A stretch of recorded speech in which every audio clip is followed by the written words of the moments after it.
actually works. Because I'm planning. I'm thinking of also maybe like showing a couple clips while the dialogue plays. Okay. Oh, cool. It's recording. So as a pilot, have you ever flown in conditions similar to what TWA Flight 260 faced? I haven't flown in those exact conditions, but I've flown in and around them. So typically, the bigger airplanes, they have the technology to be able to fly in and around and through weather like that. The airplanes I fly are much smaller, but we all operate off the same principles, right? We all, no matter what kind of airplane you're flying, you develop risk management skills, right? And you assess the risk. So, we all come from the same level of background of knowledge on that. So, although I haven't flown in weather like that, I definitely know what it takes to fly through that weather and what you should be doing to avoid it. That's right. That was probably a terrible answer. No, that was good. He's really good at video editing, so no worries. And if you want to re-ask the same question again just to get more detail or clarification, you can, Ari, and just edit it. Yeah. Cool. Okay. All right, yeah. So, is it still rolling? All right, cool. So my next question is, how do you think flying in the 1950s has advanced over the years compared to flying in today's day and age? Yeah, so it's advanced significantly. So back then, they were just developing radar capability. So it was very, very early years in radar, right? So they had that capability, but it wasn't like it was today. It wasn't as accurate, right? So there was a lot of guesswork, right? A lot of interpreting the data and the information. Right. And nowadays also, it's not just the technology, but the procedures, right? So we can learn from crashes like this in the Sandia. And so out of this, actually, the FAA developed obstacle departure procedures, right? We call those ODPs.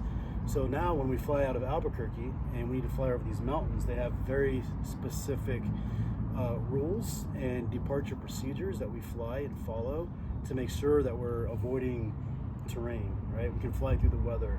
We can avoid the terrain by certain distances, right? So it's very structured now. Back then, it wasn't as structured.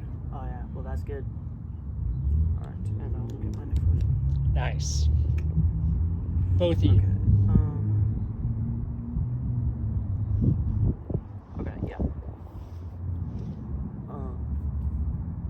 Which leads me to my next question. Have you ever experienced or at least faced the risk of an in-flight emergency?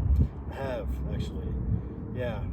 So actually, coming over those same mountains, over the Sandias, and this was actually my very first cross-country flight after I became a private pilot. I had my wife with me, and I was flying back from Amarillo, and I lost my comms. I wasn't able to communicate with anybody. Nobody was able to communicate with me. So that was my first, I wouldn't call it an in-flight emergency, just because, when you go through training, you learn how to handle those things. And the airplane is still flying, right? The airplane was still flying. I still had GPS. I still was able to navigate off of the VORs. So I knew where I was. The airplane was running just fine. But, as a new pilot, it's kind of scary when all of a sudden you're over the mountains and you can't talk to anybody. Yeah. And nobody can talk to you, right? So, when you have a situation like that, the best thing to do is you stay calm, you revert back to your training, and we have very specific procedures for that the FAA gives us that we have to follow. And so if you operate in that area of doing what you were trained to do and staying calm and knowing that, hey, as long as I continue to fly this airplane and I know what the procedures are, everything's going to be okay. All right. I think I'll ask one final question. And, we can cut this out where I'm looking at it. This is my first interview. This is pretty cool. Dude, you guys are both doing awesome. This is the first interview that doing too. You're doing a really good interview. I agree. Yeah, you should do a podcast. And which brings me to my final questions. Other than first responders, if a crash were to happen like this again, who usually takes place? Sorry. Never mind. I'm going to ask that question. Scratch that. Cut the tape. Yeah. Okay. Which leads me. Okay. Wait. Yeah. Now we're ready. Which leads me to my last question. If another crash were to happen like this, other than first responders, who usually takes action? Yeah, so first responders, of course, and here we've got the National Guard. They're on scene immediately with rescue assets. You also have the New Mexico, I forget what they're called. The New Mexico, might have to re-ask this. It's okay. We can actually. Who does Tom volunteer for? Baker? Yeah. What is that? Search and rescue. There's Albuquerque Mountain Rescue. New Mexico Search and Rescue. Okay, sorry. Albuquerque Mountain Rescue. I bumped into them the other day when we were hiking. Yeah. Okay. You want to start that one over? We could actually edit that part out. So. Okay. So you're gonna have first responders, like you said, right? So the New Mexico National Guard, they get alerted immediately, and you also have volunteer services like the New Mexico Mountain Rescue, who is on scene. But after that, right, after initial rescue operations have taken place, then you have the NTSB. So the NTSB is the National Transportation Safety Board. And so they're the ones that actually do the investigation, right? So they'll come out to the scene and they'll try to actually investigate and try to figure out what happened, right? So they'll pull the flight deck voice recorder, the data recorder, if there is one. Most airplanes they record voice and data, so they know exactly what configuration the airplane was in, what airspeed they were flying, the altitude, the heading, what the discussion was inside of the airplane. And they also will pull the parts from the airplane to see if there was some kind of mechanical failure, right? Unfortunately, with a lot of these accidents, most of the time it's pilot error.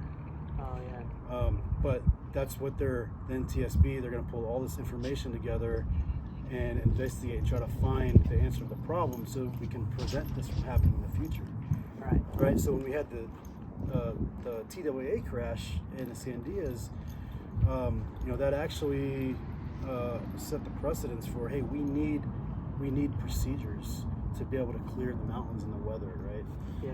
So like we just discussed before, obstacle departure procedures. And then you have the FAA. Right, so when the NTSB does their investigation, the FAA will also come on board in the investigation, and so they're more so trying to look at, hey, what rules can we change? Yeah. What rules and regulations can we make better, or can we change based off of what we found from this accident? Hey, why don't you ask the first question again? Because that's when, or did you re-ask the first question? Because that's when some people were noisy in the background. I don't know if you re-asked it. I mean, yeah, I asked it about 2 times, yeah.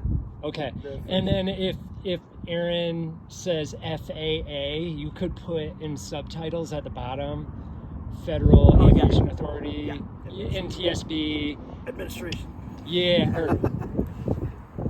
Yeah, you're right. Yeah, I'll remember to put that in some text. Yeah. Sweet. That's just an idea.